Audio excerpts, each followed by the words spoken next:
Si è chiusa la fase istruttoria per la messa in sicurezza della Capitaneria di Porto di Santa Margherita Ligure. A 9 mesi circa dalla mareggiata di ottobre il progetto entra nella fase finale. La palla è ora in mano al Provveditorato delle Opere Pubbliche, che nei prossimi giorni chiuderà la conferenza dei servizi, non prima di aver incamerato il via libera della sovrintendenza.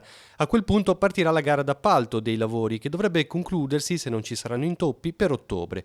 A quel punto la nuova Capitaneria di Santa Margherita Ligure dovrebbe vedere la luce dopo 8 mesi di cantiere. Il nostro obiettivo è quello di cercare di essere operativi ovviamente prima dell'inizio della prossima stagione, quindi parliamo di prima della prossima Pasqua, perché poi sappiamo benissimo che quello è il periodo in cui parte la stagione turistica, in maniera tale da poter essere ancora più efficienti ed efficaci nell'espletamento dei servizi di istituto. In questo periodo non si è perso tempo, è stato necessario arrivare al miglior progetto possibile di restyling della Capitaneria di Porto, una fase delicata e non meno importante della mera esecuzione dei lavori.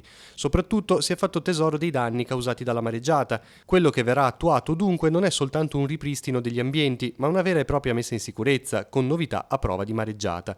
Fondamentale è stata la collaborazione di tutti gli enti coinvolti, a cui va il ringraziamento del comandante Piras. Si sono fatti carico, nell'esercizio delle proprie competenze, di fornire tutti quei suggerimenti e quegli accorgimenti tecnico-strutturali funzionali ad avere una sede che appunto sia molto più sicura e soprattutto più confacente alle esigenze pubbliche che poi sono connesse ai servizi di istituto che assicuriamo. Quindi una fra tutte, avere delle uscite d'emergenza assolutamente sicure, ulteriori uscite d'emergenza, piuttosto che avere una sala operativa che garantisca anche una visuale diretta sullo specchio acqueo-portuale, credo che sia uno degli elementi più importanti che poi sono stati messi sul tavolo e quindi hanno assunto una priorità determinante nella valutazione del progetto.